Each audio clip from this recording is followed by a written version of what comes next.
5-12. That's the record everybody's pointing at.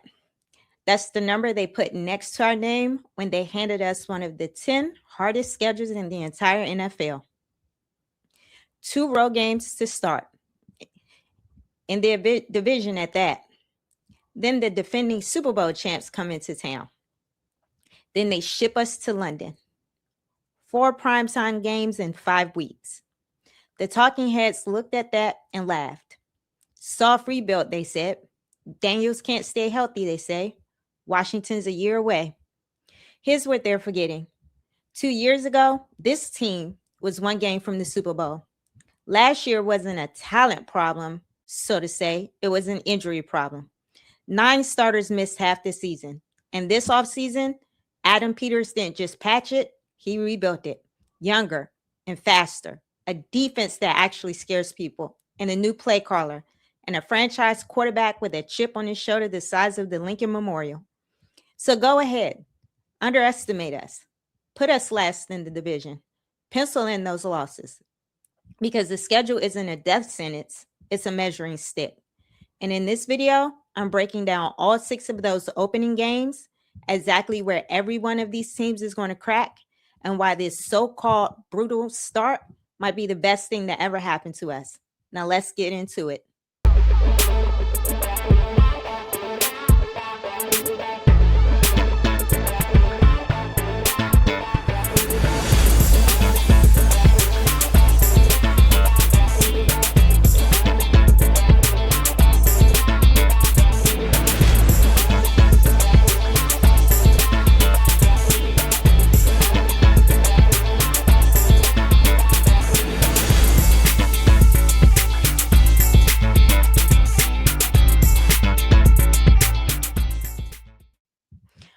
All right, everyone, welcome back to Asia's Analysis. So we are getting into this schedule. I'm a little late because, like everything else, I have to take my time and do research. So I've been seeing all the chatter about this schedule. Everybody else has put their takes out.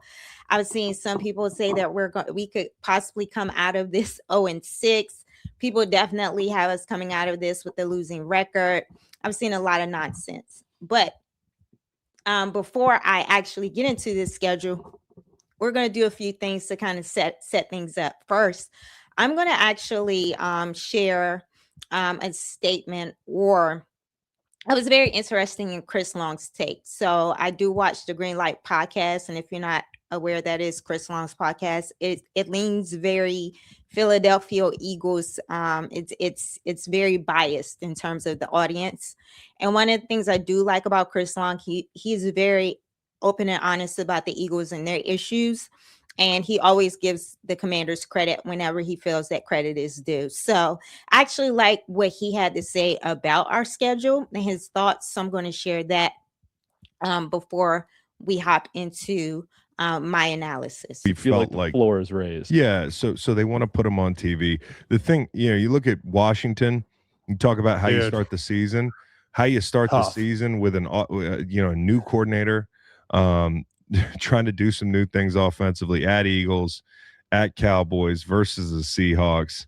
2 away division road games, like to start the season. That sucks, man. Especially with like how their young quarterback's been playing, or been a little banged up and stuff like that. It's like right into the fire, man. In 2026. I mean, shit. They better be thankful that Daniel Jones might not be in peak Daniel Jones shape, because you're talking about you follow that 3-game stretch with the Colts, division game with the Giants, at Niners, bye week, Eagles, Rams, Giants, Bengals.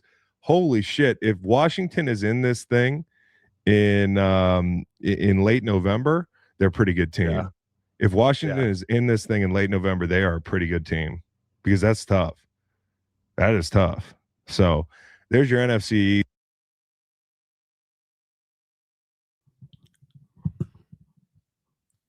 Okay. Now that we're back, let's just pull up the schedule here. Okay.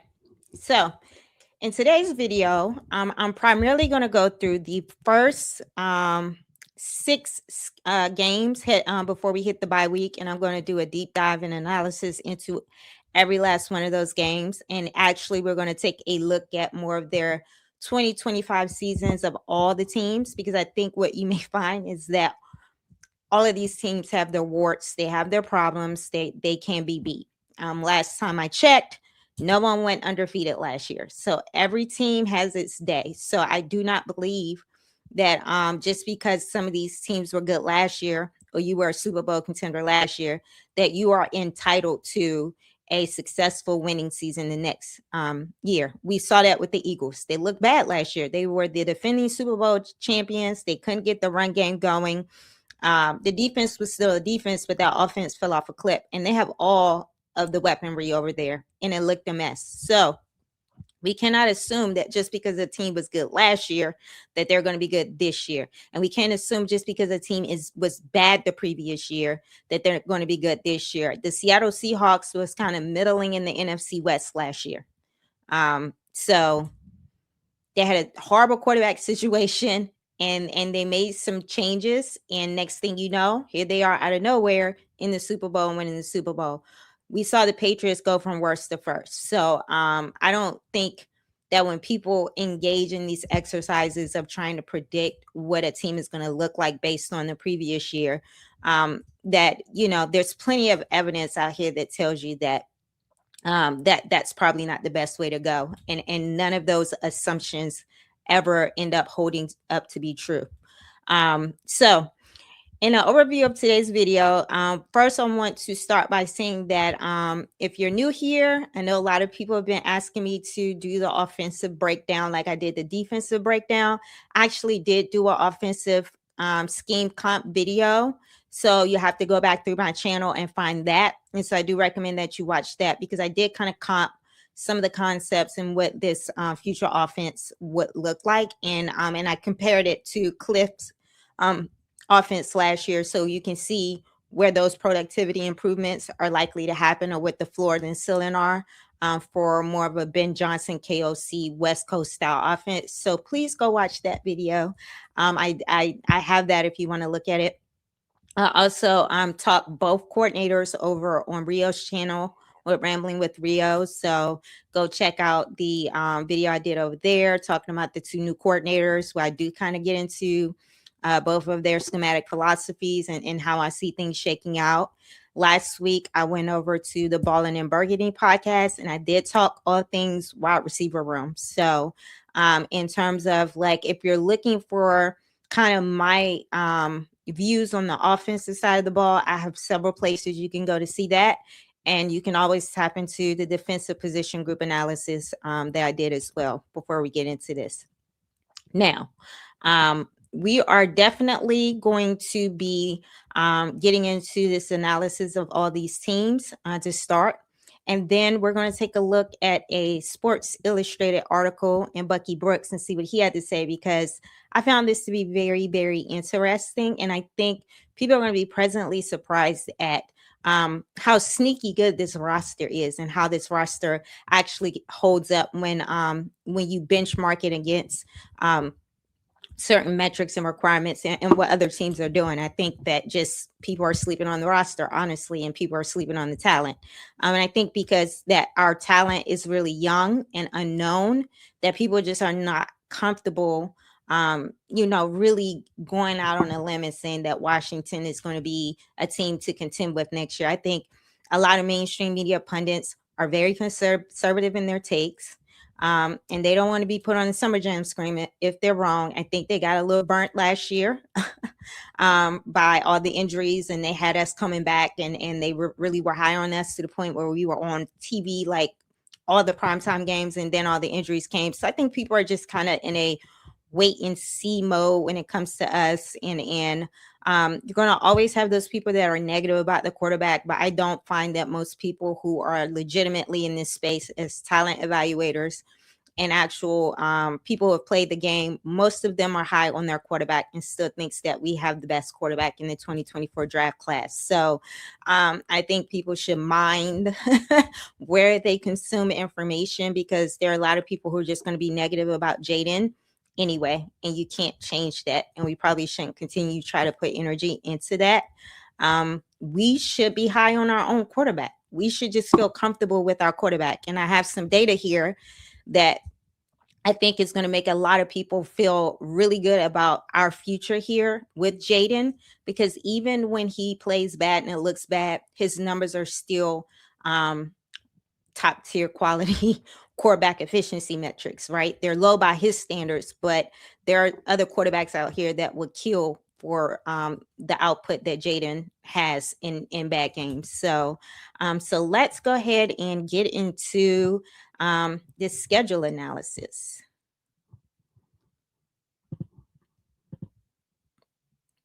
Okay, so let's start with our first game, and that's going to be week 1 at the Philadelphia Eagles. So here is a high-level overview. So let's start with new offensive coordinator. No certainty at the deep threat position. We are anticipating that AJ Brown is going to be traded here soon. And as much as they like to act like they don't need that man, they are going to miss that man.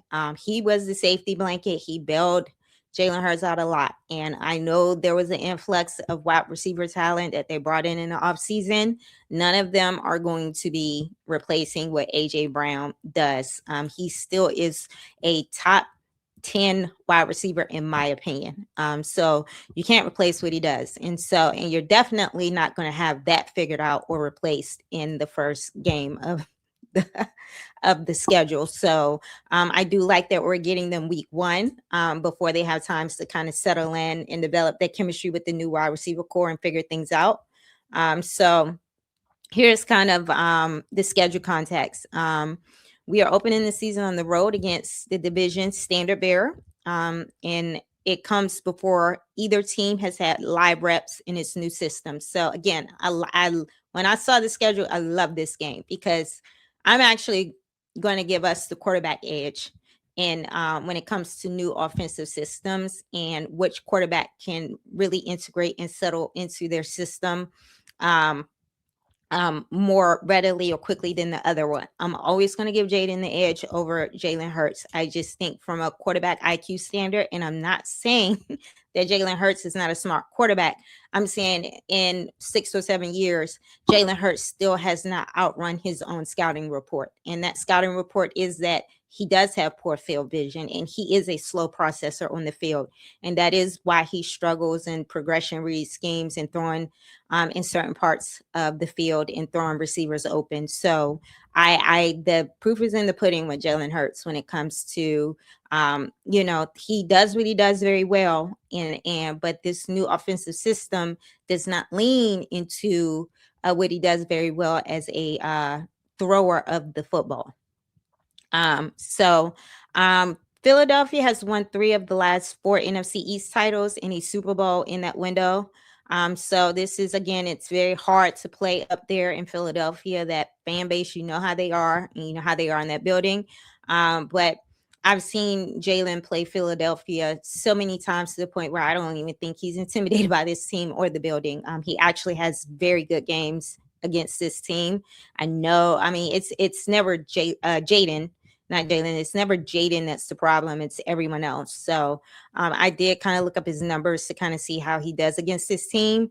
And again, he's not the problem. Everyone else is. Our inability to play defense, our inability to stop the run.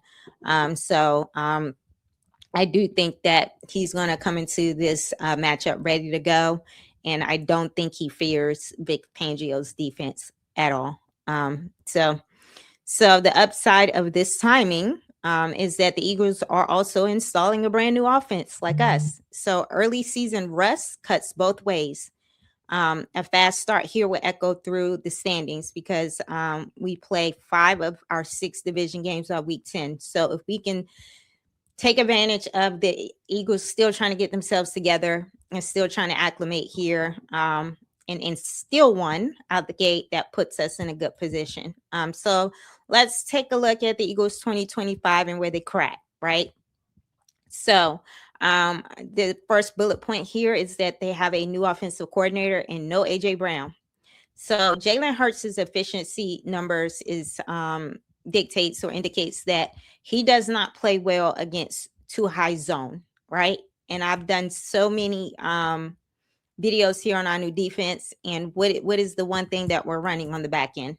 We're running a 2-high zone. And not only are we running a 2-high zone, we're running a lot of disguise concepts where we will not be giving away the coverage, or we make it really hard for the quarterback to read the coverage. So this is a nightmare scenario for Jalen Hurts. Now, when you factor into the fact that they haven't had an opportunity to study tape on our particular deployment of personnel and how our particular DC is calling the games and things like that, they can always look at Vikings film. And while the Vikings film give you an indication of our install, it does not tell you anything about how we are deploying our personnel or how the personnel packages are going to shake out. So there's still a blind spot there. So I do feel like he's going to struggle in the passing game against us. On his Sean Mannion is looking to run, I do believe, a Sean McVay West Coast. Everybody's trying to get the West Coast offense going. They are trying to get him under center more. And on top of that, keeping in mind they're trading away his primary receiver. At least the Commanders kept that continuity with Jayden's primary weaponry. So that's another thing that he has to get used to, is a new system with his primary target being gone. So that's his deep threat. So Smitty is now the wide receiver 1. And while I do respect Smitty has been getting a lot of his productivity in a scheme where a lot of the attention is being placed on AJ Brown and other areas on the field. So people are concerned about Saquon. They got their eyes on AJ Brown. So we're going to have to see how Smitty operates when some of those variables are changed. So what you kind of want to do here, and this is kind of where I have people going, like someone said to me, this defense is not going to hold up against like quarterbacks like Jalen Hurts. And I don't understand why anybody believes that, because you can always spy a running quarterback. You can sim pressure running quarterback. You don't have to all out blitz. You can drop everybody back into coverage into those passing lanes and make it very difficult for Jalen Hurts to find throwing windows. I mean, fundamentally speaking, like there are a lot of things you can do here with our defense to bother Jalen Hurts. So I would turn I would sell out on stopping the run and not let him use his legs, and force him to be a pocket passer and demonstrate that he can make the throws. And, I'm on record saying that I don't think that Jalen Hurts can make all the throws. So the next point, bottling up the run. So that run game fell off a cliff last year. And so we saw with Saquon Barkley, the same thing we kind of saw with the Giants. When he does not have a good offensive line in front of him, he struggles. So he is a running back that, good blocking, and he's very smart. He knows how to use his blocking, very patient, things like that. He didn't have that last year. There was too many injuries. And, I had somebody bring up the point that the Eagles have one of the most athletic offensive lines. Yes, 2 years ago, that offensive line is starting to atrophy. It is getting older. All that tush pushing got them guys kind of like the wear and tear on their bodies. Mekhi Becton left, and that interior group looked a little shaky last year. So the interior of that line is still kind of the weakest link. And on top of that, they lost that offensive line coach, left in the offseason. And that was a offensive line coach that was well respected and was highly credited for building that for that running game and how that offensive line played. So I don't know if the offensive line is going to be the same. Like I said, getting older, coach left, and the interior line didn't look like it had much depth last year. The talent depth just did not seem to be there. So again, I don't have their offensive line having an advantage over our defensive line and our new front. We have so much depth in that position group. We have so many different body types. So it's more so we're going to go heavy personnel, and we're going to sell out on stopping the run. And that's what we're going to do. and he's going to get it to 3rd and long so that we can strategically deploy our pressure or our rush. So I think our defensive coordinator has the personnel to where he can bend that scheme to whatever the Eagles want to do on the other side of the ball there. This is not Joe Witt's scheme. So those of y'all that keep, hopping in the comments, giving opinions about the defense based on what you saw with Joe Witt, I don't know why you keep doing that, because I keep telling you this is a different coordinator, different personnel, different scheme. So you want to sell out to stop the run and make it a one-dimensional type of offense and force Jalen Hurts to throw the ball. And so I've said in so many videos too, Vic Fangio's system is not that dynamic. He just has very talented players that play in his system. So Jayden has fared very well against Fangio's system. He runs a too high. There's not a lot of like sim pressure or blitzing. He does not do that. So he does not really stress the quarterback at the line of scrimmage in terms of trying to figure out where the pressure is coming from. Everybody knows where the pressure is coming from. It's coming from the interior with Jalen Carter and Jordan Davis. So this is about the 3rd year of Jayden seeing that. So he's going to be fine with that. What you want to do, and it's a light box because it keeps his safeties high. He doesn't bring his safeties down. So it's a very, very light box. So you can actually run on the Eagles defense. Now, I want to remind everyone, we now have a coordinator who has a run-first mentality. And when I say a run-first mentality, I'm not talking about RPO with the quarterback being the runner. I'm talking about he's got an outside zone running back, and he's got a thumper and a power back, right? So this is a two-headed attack where he can come at you multiple ways with the running game. And so if you don't believe me, the Bears gashed the Philadelphia Eagles for 281 yards on the ground when we played them. So this Vic Fangio system actually struggles against the type of offensive scheme that we are planning to implement. The motion concepts bothers those guys, man beaters, all that stuff. When they have to play outside of that system and do something outside of what they're used to doing, they can't handle it. There's a lot of grass to be exploited if you have a schemer who can scheme it up. And unfortunately for us, Cliff does not use the middle part of the field in his air raid system. So there was a lot of grass to take advantage of that Cliff just routinely didn't. We kind of saw in the one game that we did beat them, Jayden had it figured out because he was gashing them up the middle running, and he was throwing that ball in between the numbers and up the seams for OZ and Jamison Crowder. So, and I found out after the fact that a lot of the stuff that Jayden did in that like game-winning drive was like all like David Blau stuff that they put into the playbook. So I think David Blau is going to have Vic Fangio figured out. I mean, Ben Johnson came in and worked them boys over. They looked out of sorts. I watched that game. It was embarrassing. 281 yards on the ground. So where do we have the edge? We have the edge with the quarterback. He has the blueprint versus Philly. I don't know.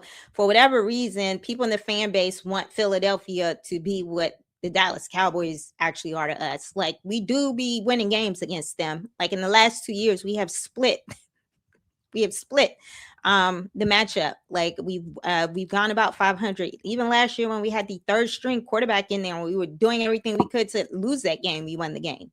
Right. So they really don't be dominating us like that in terms of like beating us outright and winning games. It just looks bad on TV because our defense can't stop anyone. So it always looks like they're just dominating us. But the games turn into shootouts, and Jayden always finds a way. So they have not really dominated us in the Jayden Daniels era. It's been pretty equal. We always win one, and they always win one. So I have it being that way again this year. I have us stealing one. I even have us kind of probably winning the one at home. I don't know. I don't trust Jalen Hurts in this new offense. I think it's going to bother him. I think they are really being very optimistic over there, but he's not a developmental quarterback. Like, he has shown us who he is in terms of what he can do. And I do think this new system does not lean into what he does the best. So looking at some of these numbers, in week 16 in 2024, in the game that we won, he threw for 258 yards, 5 touchdowns, and 2 interceptions. He had 81 rushing yards. In the NFC title game, like I said, Jayden wasn't the issue. It was everyone else. Jayden showed up ready to go. Everybody else was fumbling the ball. The defense couldn't stop nobody. So the quarterback was the only one that showed up ready to play in that game. He had 255 yards, 1 touchdown, 1 interception, and a rushing touchdown. So looking at this 2-game sample size, he has 513 yards, 6 touchdowns, and 3 interceptions. So the quarterback does not struggle offensively against Vic Fangio. Okay. Vic Fangio shell sells out to take away the deep ball, right? And so I don't know if he's going to self-scout and look at that Bears game and make some adjustments there. But if he comes in and he does what he's always done, which is 2 safety high, and he's trying to just keep that shell on the defense to keep Jayden from attacking deep, then now we have a more balanced offensive attack where we can kill them with the run game, right? So pick your poison. We have a pass catching tight end that can get yaks, that can kill them in the voids, in the seams. We have a nice little slot receiver that we can kill him in the voids and the seams, and he can get behind that linebacking group and underneath that safety group. So I'm looking forward to this game. I'm looking forward to see how Vic Fangio adjusts. And I feel like those guys on the back end, they do what they do well. But when you ask them to step outside of what they do well, they get real kind of leaky back there. So I want to see how Quinyon Mitchell is able to defend against the Terry now that Terry's going to be in motion and lining up all over the place and not just lined up on one side. And, you know, the days of Cliff are over. So I want to see how Quinyon Mitchell and Reek Willen handle man beaters. I saw how Reek Willen was getting cooked by McVay with Puka, right? I wasn't impressed with Reek Willen. So every team has to kind of like pump up the players they got when they bring them in. But that Reek Willen signing did not impress me. David Blau is not going to let y'all get up on the line of scrimmage and play press man. He's going to have the wide receivers in motion. So how does your press man corners fare when now they have to play off ball and be in motion? And I find that a lot of press man corners can do one thing or the other. They can't do both. So we'll see. But this is one of those games where I like it. I like having them before they get a chance to settle in. I like having them before Vic Fangio can look at the tape and kind of like game plan. And I like having them because I know for a fact that the Eagles struggle with the type of offensive systems that we're going to be running on defense. So let's get into the next game. All right, let's take a look at the Dallas Cowboys now. I don't know why Jayden has some of his worst games against the Dallas Cowboys. It's like we cannot figure out. Dan Quinn can't figure his whole team out. I don't know. I'm hoping now that like he has a brand new defensive coordinator that did not come from Dallas, because remember, him and Joe Witt came over for Dallas. So maybe Shoddy just had their number and knew exactly what they wanted to do from them being over there, because DQ hasn't been able to figure out his old team. He ain't been able to figure out none of them that Shanahan treat either.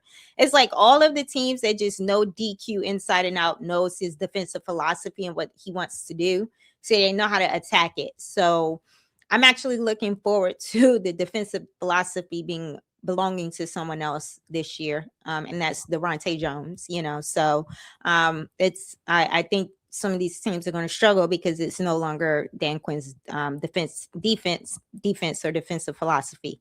But let's talk about Dallas. So last year, for the most part, their defense can't get off the field.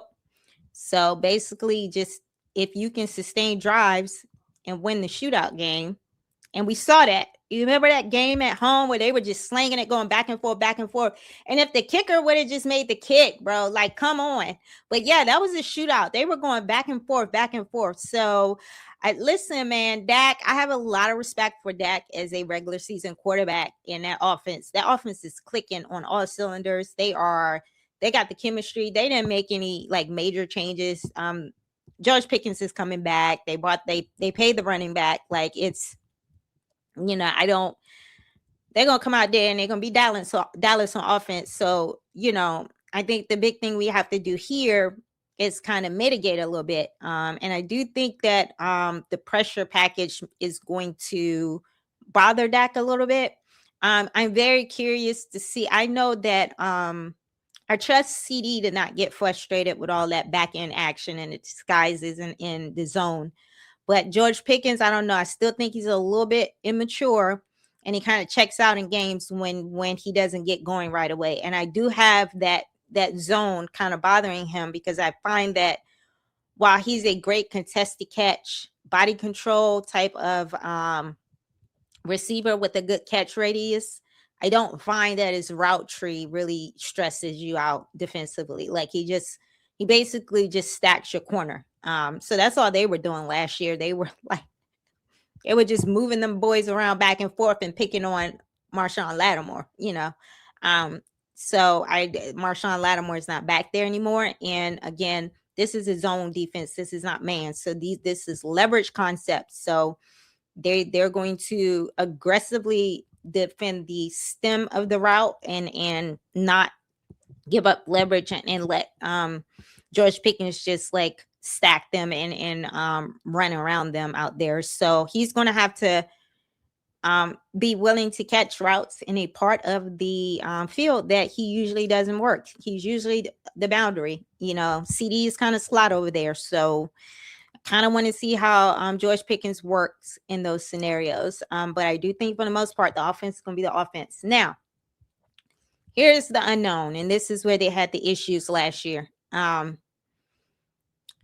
That secondary was garbage. It was worse than our secondary, and that's saying a lot. So they brought Christian Parker over, who comes from that Vic Fangio system. And I did do some looking into this and just to confirm that what was being said in the space about the Cowboys' new defense, and it was confirmed that he is probably going to install Vic Fangio's defense. I do think on the back end, he may do a little bit more disguising and get a little bit more creative on the back end. But I was looking at the personnel they brought over, and I'm not sure I see in the personnel where he can do that. So you can tell that a lot of what we are doing by the number of hybrids or versatile players we have in the scheme. I just did not see where they have a lot of hybrid versatile type players in their scheme outside of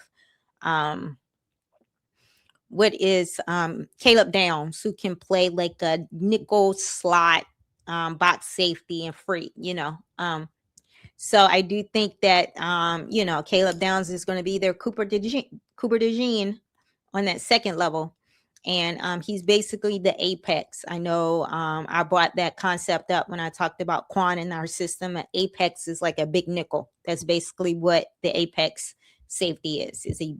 It allows for you to withstand 11 personnel and those larger big body tight ends and tight end sets when you use an apex defender. So you kind of do away with the smaller slot corner and you use an apex defender who's bigger, who can play corner. So that's all Caleb Downs is in that scheme. With that being said, he's the only thing they have on that second level, because I don't know if Overshown is that type of like linebacker that can hold up in coverage. I don't know. I've always seen him as more of like an edge rusher, outside linebacker type. So I don't know what that second level looks like. I still think they're going to have problems keeping up with tight ends and tight end personnel sets. And that's where I think that David Blau is going to throw something different at them in that second game, where you may see a little bit more tight end action to kind of like attack their linebacker group. So we will see. But they were ranked number 32 versus the pass last year. They gave up 251.5 yards a game and 35 touchdowns allowed. So I anticipate they're going to be better because they have a new defensive coordinator and they got rid of a lot of the players that were back there, a lot of the safeties. But I don't know how much better they're going to be. That's the key, right? And I don't know if they did enough to show up the pass rush. I still feel like they have not figured out how to replace what Michael Parsons was for them. So they picked up a couple edge rushers, but we're going to see. I don't know about Rashawn Gary because Rashawn Gary's motor and he wasn't the guy for the Packers. They had to go out and get Michael Parsons because Rashawn Gary wasn't getting it done. So I don't know if he can be a feature pass rusher in this system. And if he's installing Big Fangio's system, everything on that front seven is about the interior rush and the interior pressure coming from Jalen Carter and Jordan Davis. Dallas does not have a Jalen Carter and Jordan Davis. I know they went and got Quentin Williams, but he's not them. So I don't think you can necessarily replace, or it's not a like, I understand what they're trying to do. I don't think they have the talent level to replicate what Big Fangio does. Now, remember, I've been saying in my scheme analysis for our defensive in that I think we have better players in our scheme than the Vikings, talent-wise. So I think the talent is going to elevate what we do a little bit better, a little bit more than what the Vikings does. So I think that was the one thing he probably did was I think Devontae Jones self-scouted when he came over from the Vikings and just made sure there were more hybrids and versatility throughout the depth chart and trait diversity in the front seven so that he can run whatever personnel sets and adjust on the fly for whatever the offense is doing. So we're going to see. I think what I have seen when I watch Jayden play in these games is that, again, staying on the field and just sustaining drives, it looks hard. I don't know, but for whatever reason, things look really hard in Cliff's scheme for Jayden when he plays against Dallas. It seems like that pressure is getting to him. Last year he got injured. I know we remember about that free blitzer coming up the middle, and I'm like, maybe that's why they let Tyler Biadasz go. I don't know, but it always seemed like the interior rush was getting to him, and he never had time. So, I think with the new scheme where it's not hurry up offense and they have time to kind of like dissect what's going on, because that's what's coming out of the OTAs. A lot of the offensive skill position players are saying they love David Blau's new scheme because they have time to actually read the defense and dissect, because apparently with Cliff's hurry up offense, they just didn't have time to do that, which, oh my goodness, like, you mean to tell me our offensive linemen have been guessing on the protections the entire time because they didn't have time to read what was going on in front of them? Like, throw that playbook away, Cliff, please. I'm so glad we're moving on from that. So I think if we can sustain drives, it ultimately keeps Dallas's offense off the field. And that's something we have not been able to do, is just like be consistent and sustain drives in previous matchups. And I already went over the new look is a Fangio defense. So the new DC, Christian Parker, is a Fangio disciple and is installing the Eagles' too high disguise system. So it's going to be the same thing we see week one. So we're going to come into week two having played against a similar type of defensive scheme. And we have time to self-scout and work out any kinks from week one. And I'm pretty sure they're going to watch that Eagles game and do the same. So this is going to be very interesting. Like I said, I think this is the game I'm looking forward to. I want that Christian Parker versus Devontae Jones, because I think Devontae Jones is getting really disrespected by a lot of people, and everybody's so focused on Christian Parker fixing this Dallas defense. And I think this is going to be kind of a coming out party for Devontae Jones. So again, it's a shootout. Dak scores, but their defense can't prevent people from scoring. And honestly, I'm not seeing any of the personnel acquisitions where I feel like that's going to change on the back end. I think he's going to be a better play caller than Eberflus and know how to teach his scheme and get the most out of it. But I don't know the talent, and I just don't know. I have to see it. I'm not going to say that they're not going to improve. I just don't think that the scheme is dynamic enough, and I don't think the personnel is the same tier of talent that the Eagles have, where you're going to see the same type of productivity. So I have to see it. I don't know. But I do think that their defense is going to be gettable. While it's greatly improved, it will be gettable. Now I sat up here and I told you about how Jayden struggles with the Cowboys. But I was very curious as to what that looks like from a passing efficiency standpoint. So here's his passer rating. And we've all watched those Dallas games and saw how it looked. Those Dallas games are ugly. It's a struggle. It just seems hard for him. He does not seem like the same Jayden we're used to seeing, in that he's efficient. This is what a bad game looks like for Jayden. And in these Dallas games, his passer rating is at 81.3.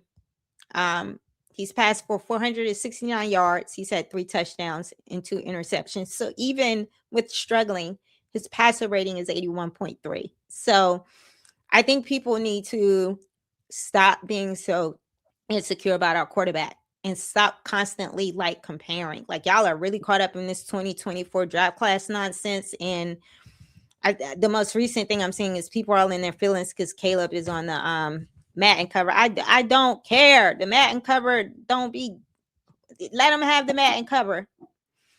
If we end up going to the playoffs and going to the Super Bowl, what does that stuff even mean? Maybe because I don't play Madden, I don't care about that stuff. It does not mean anything to me. So all I know is my quarterback has better passer efficiency numbers than Caleb, and that's all that matters to me at the end of the day. So who cares?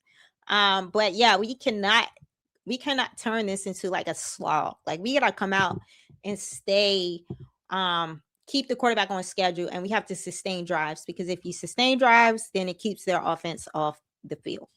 So, all right, let's get into the Seattle Seahawks. This is the one that maybe because the 2 divisions that I watch the most, I tune into the NFC North, and I watch the NFC West. Sam Darnold is still Sam Darnold now. I know he made it to the Super Bowl, they won, but he is still very much a inconsistent up and down quarterback. So I think people just forget that in the Seahawks game, we had no weaponry out there. Remember who Jayden was throwing to, Chris Moore, Robbie Chuck. Come on, man. He didn't have his wide receiver 1.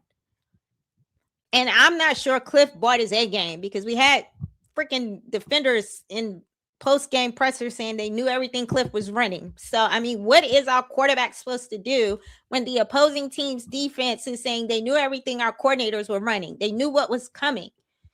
So it's not like Joe Witt and Cliff Kingsbury was really stressing out these opposing teams offenses and defenses. It was the playbooks for both sides were very remedial, and people had the tape, so they came in and just knew the whole playbook. So our quarterback, is really good, but he's not a freaking magician. He can't overcome all of the NFL having the daggone offensive coordinator's playbook and him not making adjustments. So, here's the Seahawks. They don't have a lot of cracks, but surprise, surprise, the one crack they do have is the dang on quarterback. I need to remind people that the running back was the MVP of the freaking Super Bowl. In a quarterback-driven league, this is a quarterback-driven league now, they gave the MVP to the freaking running back. That's how inefficient Sam Darnold was in that Super Bowl game. But I don't y'all out here acting like Sam Darnold some type of elite. The only thing Sam Darnold did differently was just not throw them out of games. He managed himself through some of these games very well, but they had complimentary attack over there. They had really good defense. And so they just needed the quarterback just to get through the game. They run play action. Everything runs off the run game. So it's basically run, use the play action to get Jackson Smith and Jigba kind of loose in the zone, and that's their offense. So this is not a super dynamic offense. If you actually watch it, and the quarterback is not elite. So I don't know why people got the Seahawks coming into our building beating us when, let's look at these numbers. Okay. Let's just look at them. So in that god-awful game that we all watched where we were just getting cooked, Jayden went 16 of 22. He had a 72% completion percentage, 153 yards, and he carried it 10 times for 51 yards. I mean, just maybe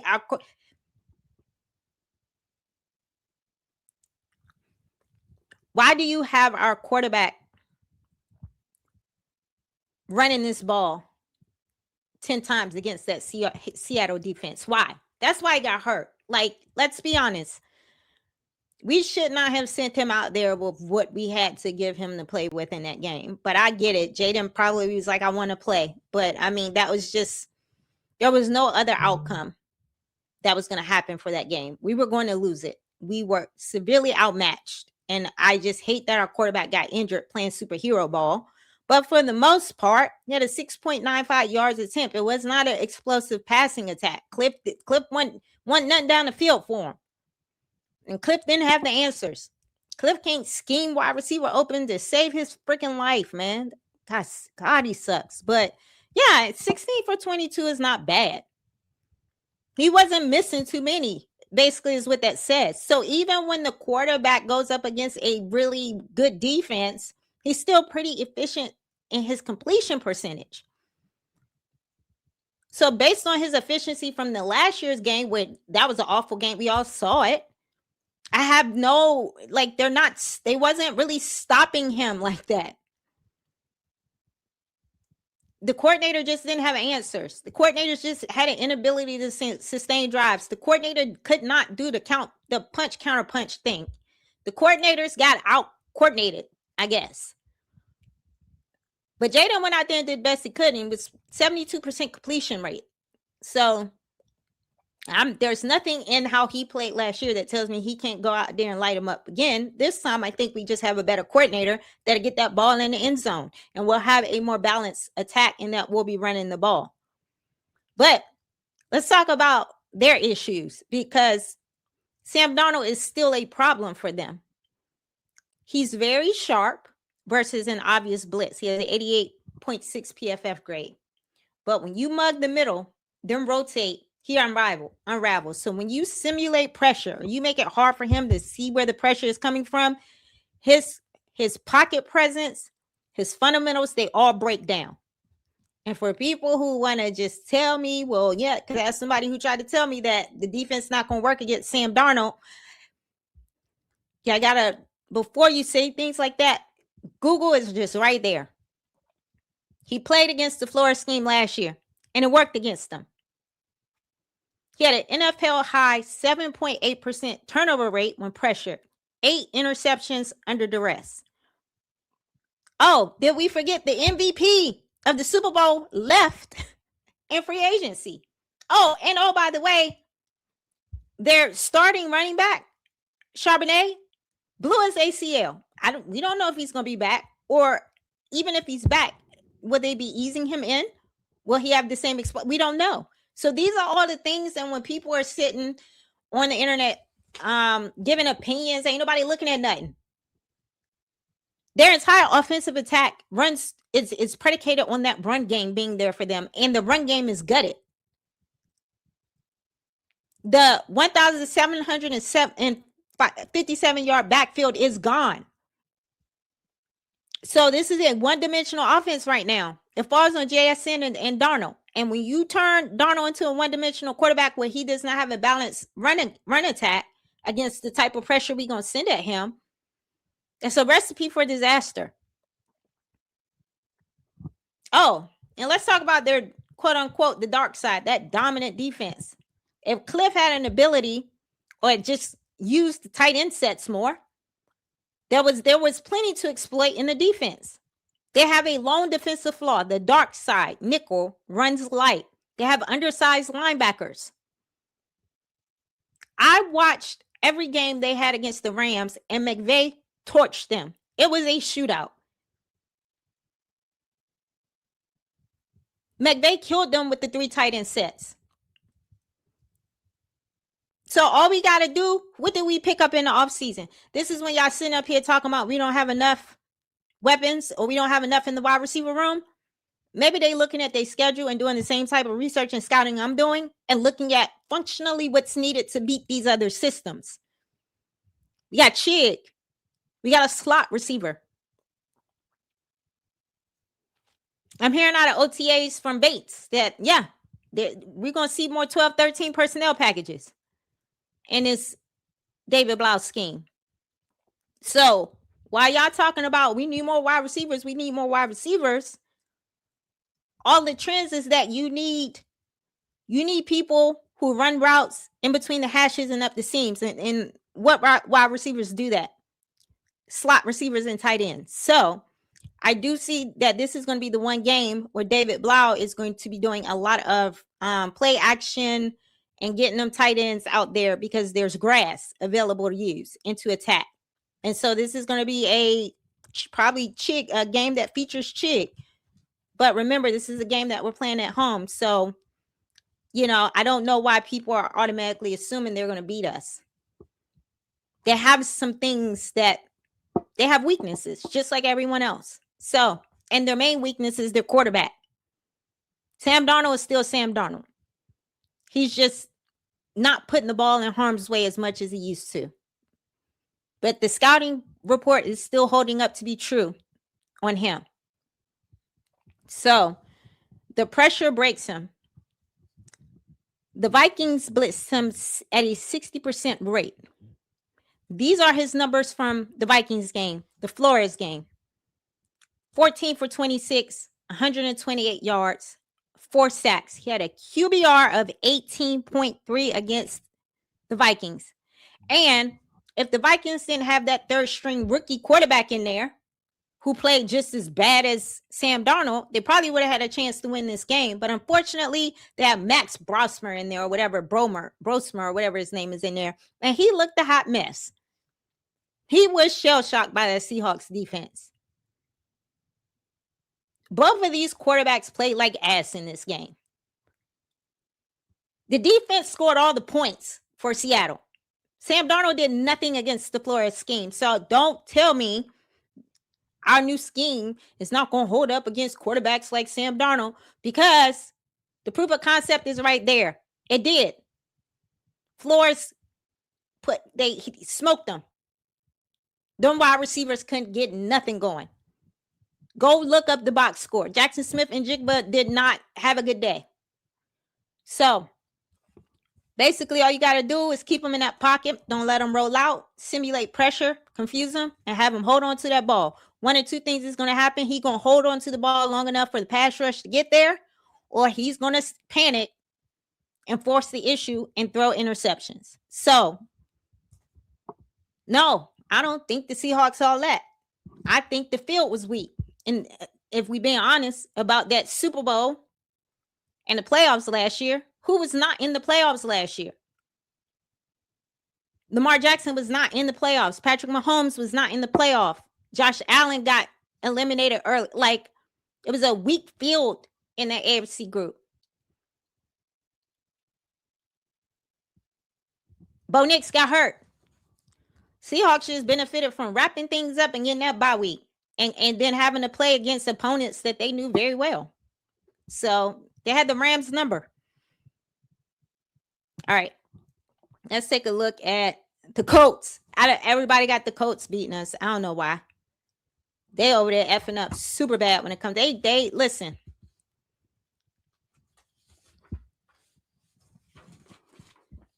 Colts are built to fade. They started out real strong, and they was giving the new owner. She was getting all types of props. Then she started doing dumb shit. So I don't know what to tell y'all. So they are pretty one-dimensional right now. So basically, just stop Jonathan Taylor, survive into the fourth quarter, and let the front runner break. And you know why? They don't have a pass rush. No one can rush the passer. They got Latu. 11 sacks is their only threat. They're pressure craters. They go from 43% to 29% without him. They don't have any other, and they're doing what we did, using rotational depth players to try to like elevate them to type of like starter type of roles. And so we'll have to see. But they basically use Nick Cross in the box heavy as a blitzer because they didn't have a pass rusher. That's why you see Nick Cross in the box heavy over there. And guess what? Nick Cross left and came over here with us. So I don't know where that pressure is coming from. They also let Zaire Franklin go. So this is a pretty one-dimensional offense. So sell out to stop the run. Stop Jonathan Taylor. The offense is the run game.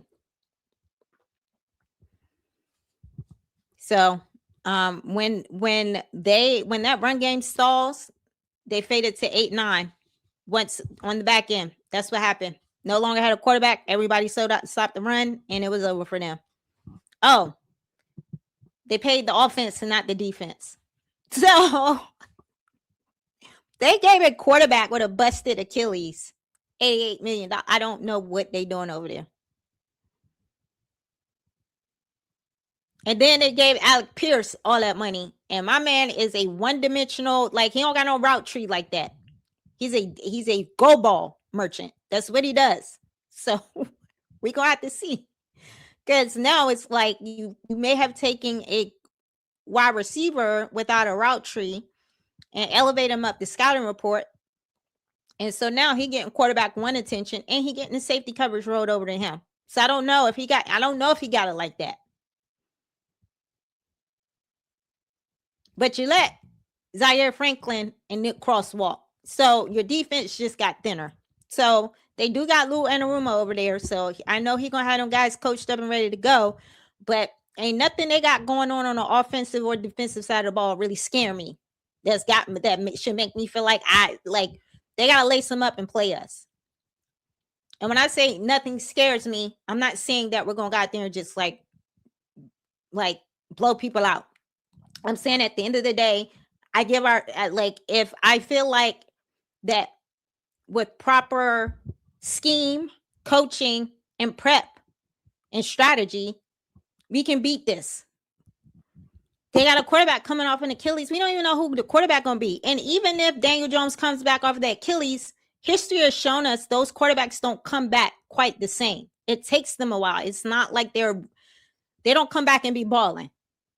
Aaron Rodgers didn't come back and ball out. He struggled. Same thing with Kirk Cousins. So these quarterbacks do not be coming back off these Achilles injuries just like out there like really like balling like that.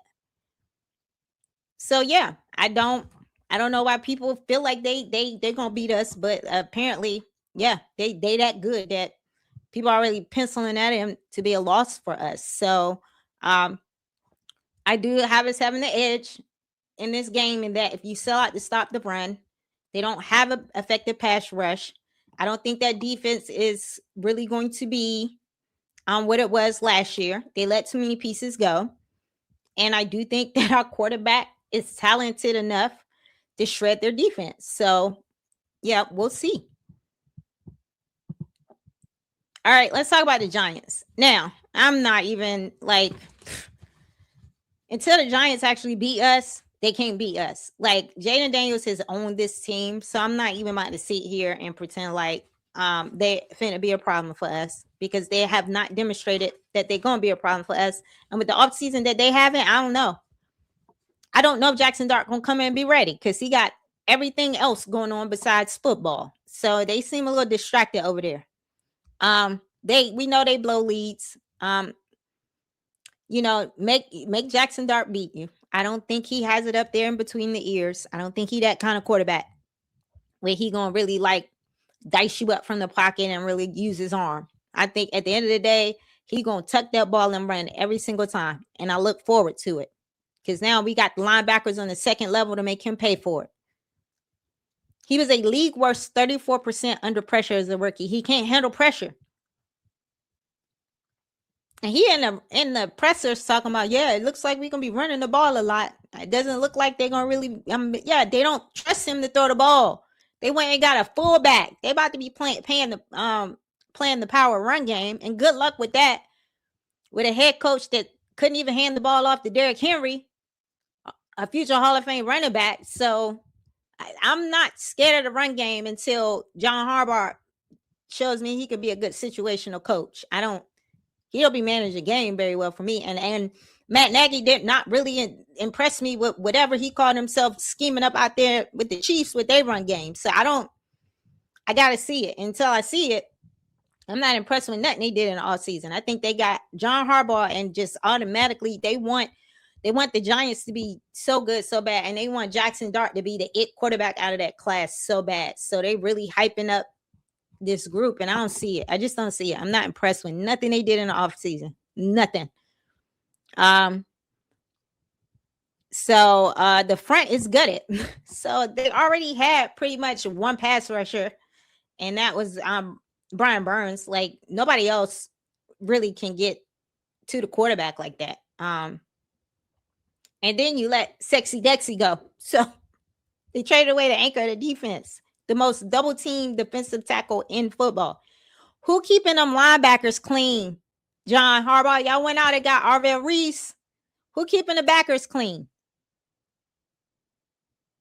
Because now your whole front seven is a bunch of off-ball outside linebackers. Like, so where is who's stopping the run?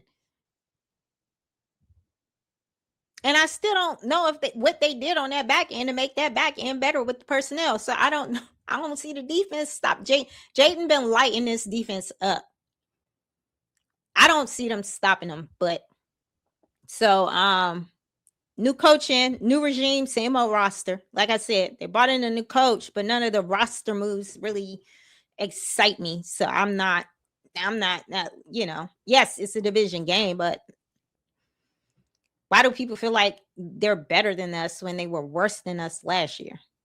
They went 0-2 against us, and we sucked last year so bad. And all of a sudden now, because Harbaugh is there, that's supposed to be a matchup that's supposed to concern us. I don't know. But again, new offensive play caller, new everything. So catch them while he's still gelling. So week 5, new head coach, new scheme, and a young quarterback who I don't think is all the way up there in the IQ department. So they blew 5 double-digit leads in 2025. So I do think that the new defensive coordinator they got is more I think he is more with discipline and stuff, so they will be improved, but I just don't know if it's going to be enough to where I'm afraid of them. Now, let's talk about the 49ers. This is the last game before the bye week. So they are a one-man defense. Again, they got Raheem Morris over there. I don't know if he is it. They fired him, and they wouldn't let the defensive coordinator talk to nobody in Atlanta. So it's making me feel like the defensive coordinator was it over there, not the head coach, even though he was a defensive-minded head coach. I don't know. So they are a pass rushing name only. They had a league low 20 sacks last year. Now, they did bring Osa Adigazua over there to add more interior push. They got Jerry Greenlaw back. But I know he's still not all the way back from the Achilles. He's out there with the Broncos, I think, and he didn't really flash much. So he's coming back to the 49ers. So we'll have to see. But they like old players over there because John Lynch don't want to pay nobody. This roster getting a little old. So I don't know. It's still Bosa though. That's all they got. And got nobody else for the edge rush. So again, same thing with Purdy. Turn him into a one-dimensional quarterback and make him throw it because he can scoot a little bit. And when he rolls out and can throw in the right and things like that, he does a little bit better. But he's very limited as a passer. It's not like he dices you up with his arm. That's a lot of Shanahan magic and that McCaffrey. The whole offense is just McCaffrey. So, and they thin with weapons. So I think people forget Kittle is rehabbing an Achilles injury. So again, we got to see because just coming back from an Achilles injury and having that same level of like explosiveness, you cut it's not the same. It's going to take him some time. And then their answer to the wide receiver room was a 32-year-old Mike Evans. And I'm not here to say Mike Evans is not a good wide receiver. I'm here to say he's 32 years old. And if you looking for a 32-year-old to carry your wide receiver room, I like our chances there. Like, I'm just saying. So again, don't blitz, disguise it. Purdy is another one that shreds true blitz. So he can read the blitz where it's coming from. But blitz and drop zone fools him. So he's actually 0-2 versus the Flores scheme. They held him to 17 points each time. So when you show pressure and rotate in the coverage, it bothers him. Seattle's too high disguise also bothered him. So they beat him 41-6. So Purdy does kind of struggle with them disguises and the simulated pressures and not being able to decipher where the pressure is coming from. But again, they got a lot of people coming off of injuries. And I don't know if Kittle's going to be all the way back. So again, physicality seems to bother them in the trenches. Listen, Shanahan is an amazing coach because he has not had an amazing roster. He's always had some type of condition that he's managed to manage through each year. That's why I don't want to hear about Cliff and Cliff not having his weapons and Cliff not having Terry. Man, Kyle Shanahan be over there dealing with holdouts, injuries every year. His daggone rookie wide receiver got shot one year and he made, come on. Daggone starting quarterback, and he had the backup quarterback in there getting busy. You either got it as a schemer or you don't. The scheme ain't supposed to fall apart when a few people go down. You should be able to, so I want to say for all those people that be making excuses for Cliff, I don't want to hear it. So that's kind of the last game before the bye week. Now, before I kind of round out on my closing arguments, I do want to take a look at this Bucky Brooks article.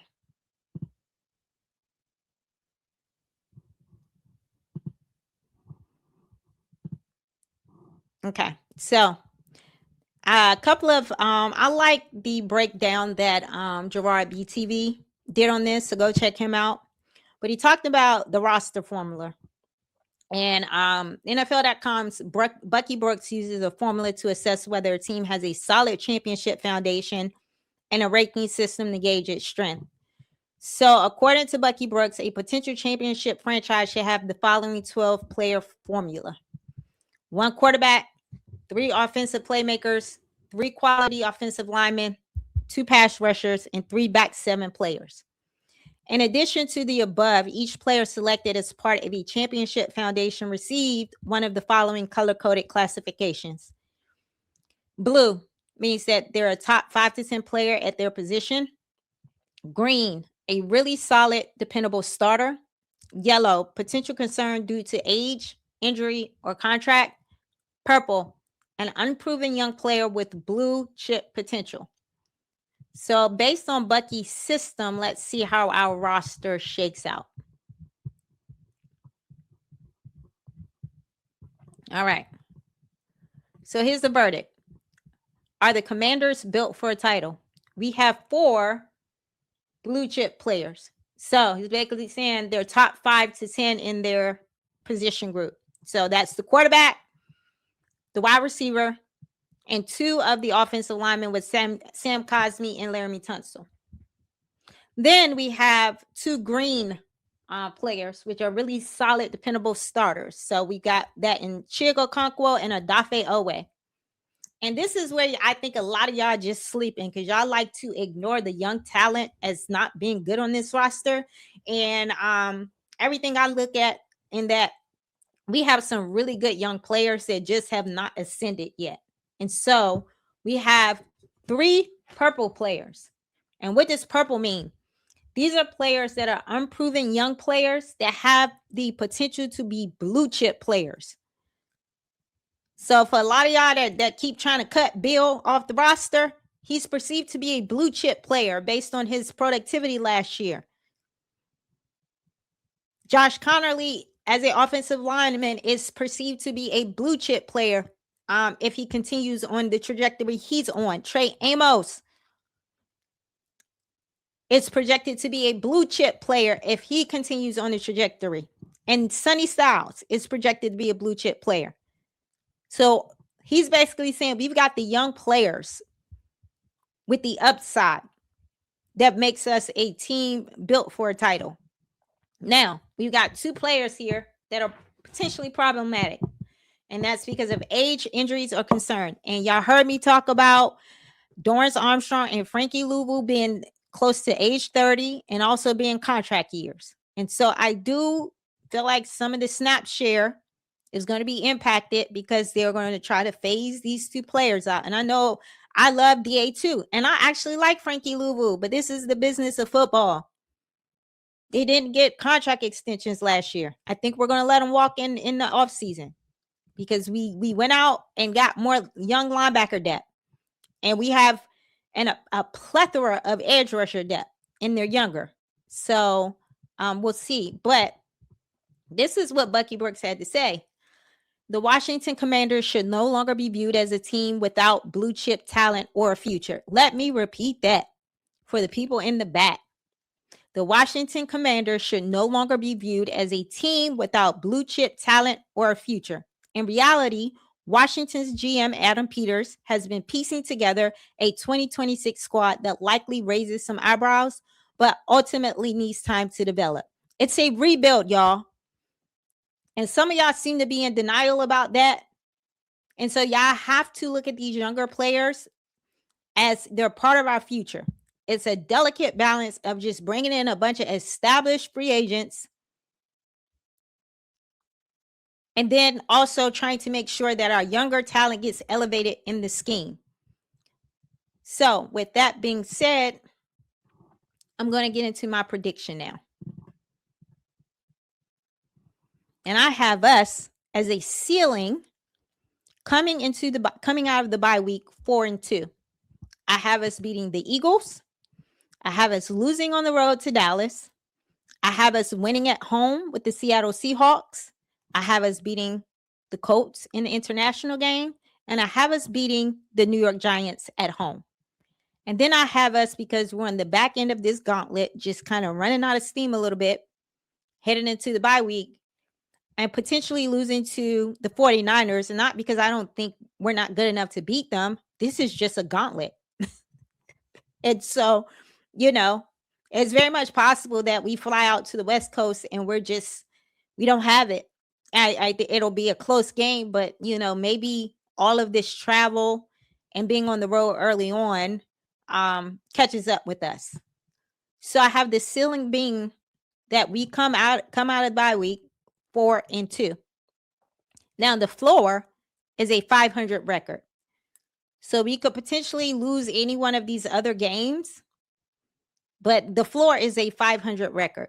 So for all these people that are out here predicting that we're going to come out of the bye week 0-6 and we're going to have a losing record and we're going to be out of it before it even, please stop it. And I'm asking you to cite your work. It's too many people giving opinions and not backing it up. So for everyone who has us coming out of the bye week with a losing record. Now, if you're one of people like 4-2 is a little, that's cool. If you still feel like we're not there yet, and you still holding last year against us, that's fair. But you can't tell me we can't come out of the bye week with a 500 record and still be in this coming out of the bye week. And for those people who say that we're going to come out the bye week with the losing record, I want you to cite your work, because I just sat here and went through all those games and point out legitimate reasons why we may have an edge or we may have a chance to beat any one of these teams. None of them are perfect. They all have their issues. On any given Sunday, they all got to lace them up. So with that being said, thank you guys for joining me for this video. Don't forget to like, comment, and subscribe, and leave a comment in the chat. What is your record prediction for the first 6 games going into the bye week? And how are you feeling about this team now that you have sat through the video, looked at some of the data on the other teams? How are you feeling about our team and our quarterback and the chances we have coming into this schedule this year. All right. Until next time. Bye.